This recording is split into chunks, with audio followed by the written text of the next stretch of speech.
I suspect over 200 agents embedded within the crowd, including agents, or as they would call human assets, inside the Capitol dressed as Trump supporters before the doors were opened. Was Ray Epps a federal agent assigned to spy on Baked Alaska? Mr. Reagan. Remember to buy my ridiculously overpriced t-shirts, hats, and mugs from my Mr. Reagan Teespring store. There's some new designs in there, so check those out. It helps my channel and it makes you look awesome at the same time. Or you know what, just give me money on Patreon, whatever you like. Christmas is coming. So the other day, Lara Logan dropped one of the best reports I have seen yet about Ray Epps on January 6th. This has been a little overshadowed, a little eclipsed by the announcement that they're going to release all the January 6th security camera footage. And so I thought I'd shine a spotlight on this Lara Logan report because I believe everyone needs to see this. This is a report in 3 parts, and you should watch all 3. Ray Epps is, of course, the notorious man who tried to direct the January 6th protesters to storm the Capitol. We need to go into the Capitol! And Ray Epps is the man who whispered in the ear of Ryan Samsel before Samsel charged the bike rack barricades. Epps pulled this agitated rioter aside and said something.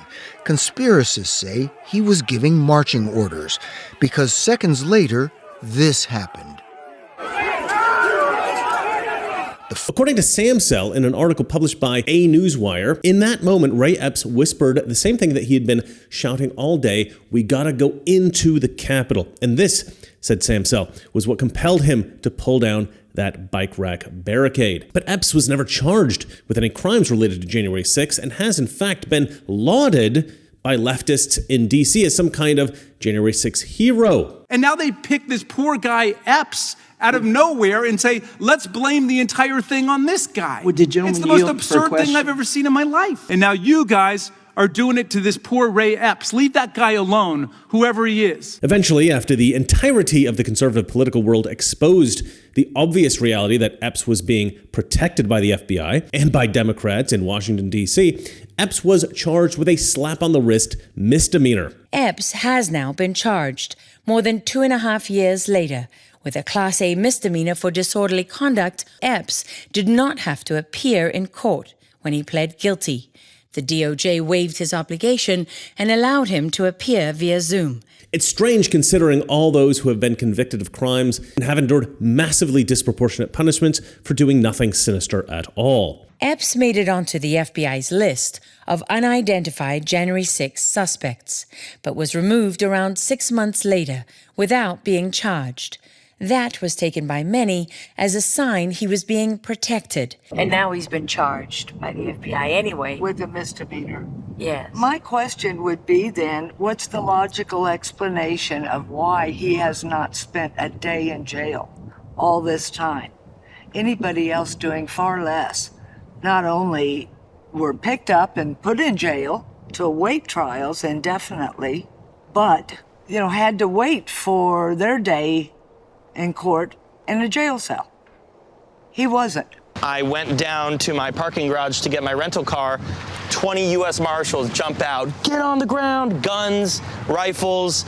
And that happened not just with me, but with everyone. I've heard stories of doors getting kicked down and the family having to go through the trauma. It's absolutely insane. So in her groundbreaking report, Lara Logan interviewed this guy, Tim Genet. He is the once famous internet personality who goes by the name Baked Alaska. I had heard of Baked Alaska, but I'd never followed his work at all. But apparently he was famous enough to be featured on Family Guy. He's often spotted in the land of memes. Can I take your order? Dude, let's go! Got ketchup mixed with lettuce cheese. Mr. Reagan has never featured on Family Guy. What the heck, McFarlane? Now, the reason why I suspect Tim Genet, aka Baked Alaska, has not yet been interviewed by anyone about his experiences on January 6th is that he was once associated with the alt-right and white nationalism. Oftentimes, journalists are reluctant to even interview such people as they fear being associated with them, and thus this might tarnish their brand. But Lara Logan, she has no such fear. She boldly goes where the story takes her. And the story of Ray Epps, though I never knew it until her reporting, is with Baked Alaska. It turns out that this one guy's experience is key to understanding the involvement of Ray Epps on January 6th. And I'll explain all this in one moment. First, of course, I have to sell you something. Chances are you've been here before. The chaos in the markets, oil and stocks. Just when you thought it was safe and interest rates are rising, new threats come out of nowhere. Tensions are boiling from Asia to Europe. Things are very volatile right now. You may not have considered gold before, but listen, it is not speculation, it's insurance. And right now, you need some insurance. Noble Gold Investments have been protecting investors from disaster for years with precious metals. So if you're worried, it might be time to take a fresh look at gold and silver. Gold is a proven safe haven shield for your portfolio and a volatility balance against uncertainty. Right now, Noble Gold Investments is offering a free 5-ounce America the Beautiful coin with its new IRAs this month. If you open your Noble Gold Investments IRA or 401k rollover, you can claim your coin today. Remember, crisis brews, portfolios waver, gold insulates. Secure yourself against these threats. Go to noblegoldinvestments.com right now, noblegoldinvestments.com, the only gold company I trust. This guy, Tim Genet, aka Baked Alaska, he was the guy who recorded Ray Epps when he was instructing everyone to go into the Capitol. We learned that Ray Epps talked to Baked Alaska about going into the Capitol twice. Ray Epps came up to me and started saying, we need to go into the Capitol. If someone's saying something crazy, a lot of times I'll just agree, be like, yeah. So the first time he says this, and I'm like, let's go, which is a phrase that I say all the time. We need to go in to the Capitol. Let's go! And I'm just saying, let's go. All right, thank you. I'm like, I'm getting away from this creep. He's weirding me out. I'm getting weird vibes. Something's off. Right. I go to another group way far away from him. He follows me, and then he starts instructing the crowd, and that's the famous moment. He says, we need to go into the Capitol. Tomorrow, we need to go into the Capitol. Into the Capitol. Right when he said that, something clicked into my head. I was like, whoa, this is scripted.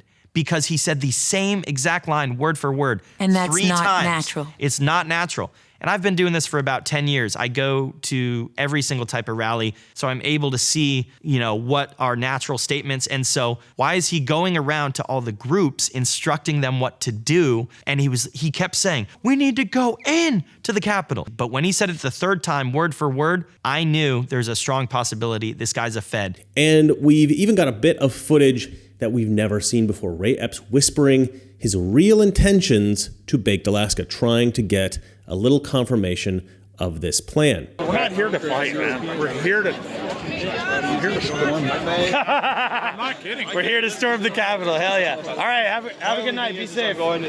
Be safe, brother. And it was Genet who started the Fed chant. I started that chant, and guess what? The whole crowd joined in with me within seconds. Peacefully! Fed!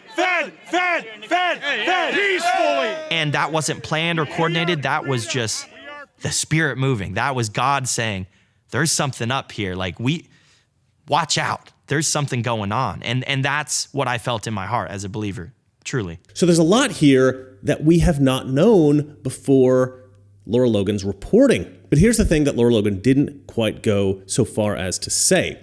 She's presented all the puzzle pieces, but she didn't say this outright. It appears that Ray Epps was an FBI informant assigned to tail and watch and to report on the activities of Tim Genet, aka Baked Alaska. That was Ray Epps' job, apparently. The FBI was keeping tabs on Baked Alaska, and Ray Epps was their guy that they used to watch him. And maybe this was just because Epps and Genet happened to be from the same area of the country. The FBI probably realized that assigning Epps to watch Genet would be convenient. I despise Antifa.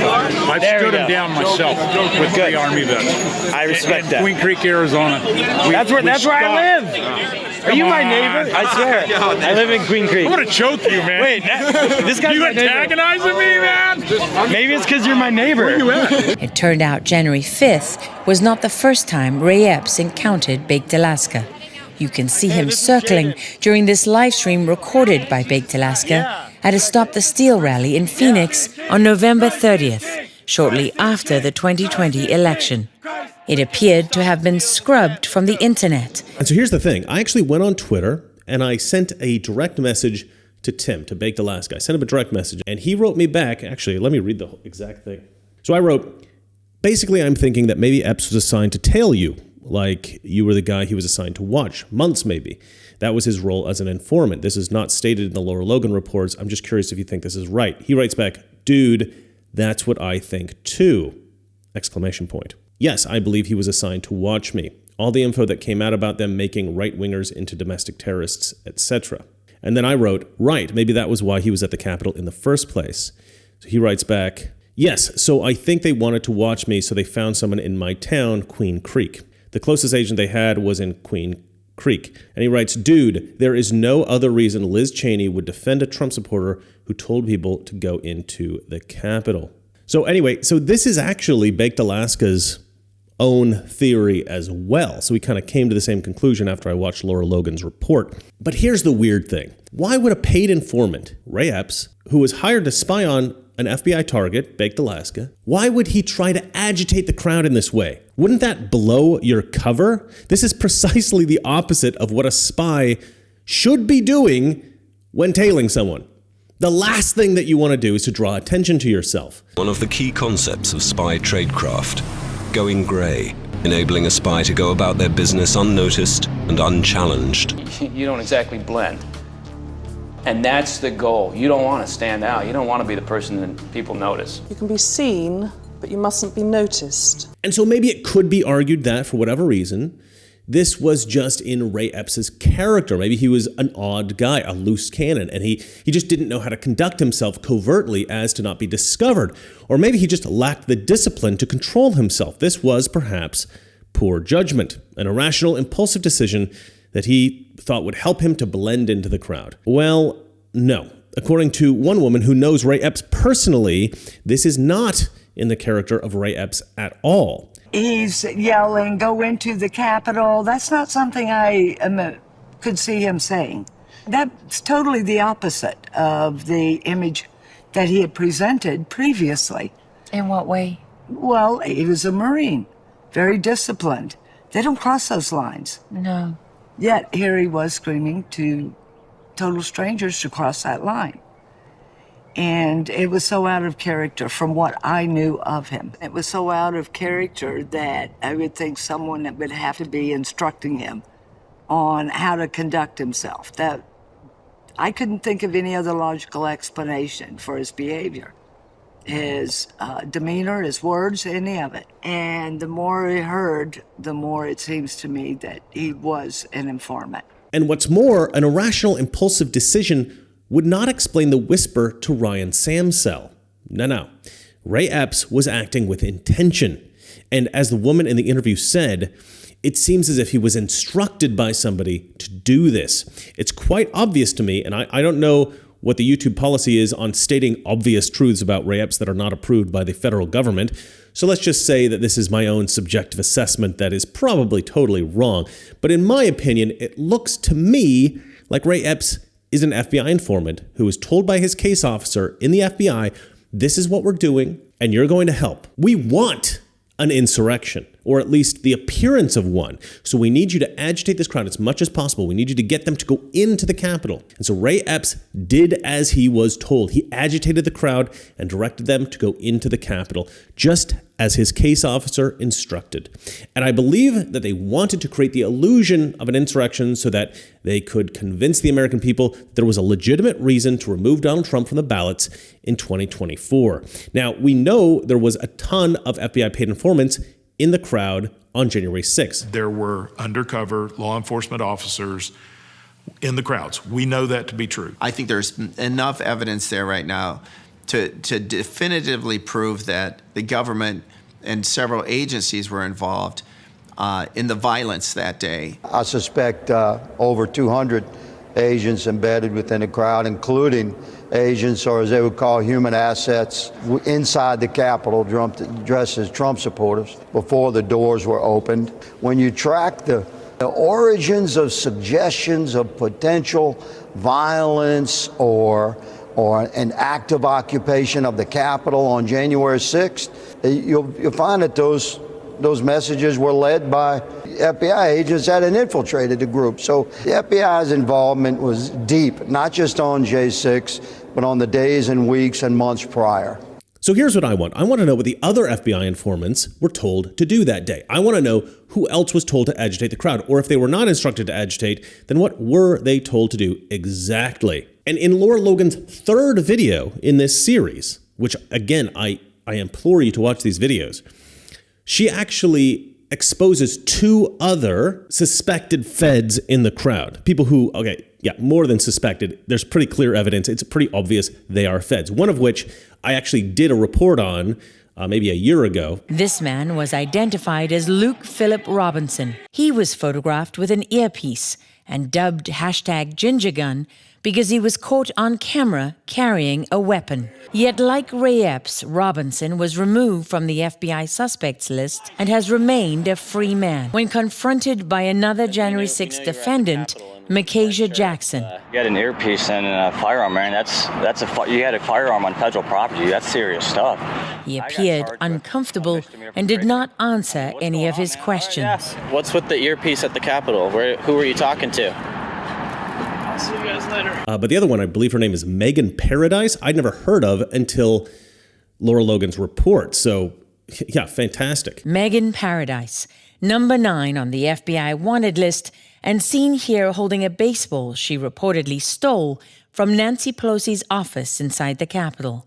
Hoft has dubbed her the female Ray Epps because, like Epps, she went too far for others in the crowd who immediately pushed back. If a woman tells you to charge the line, never charge the line. No, dude, she's up there saying, we need to go. It's like, what are you talking about? Don't listen to her. And like Epps, made a reference to getting arrested. I'll get arrested too, and I don't care. I need people to be with me. Yet she's never been locked up.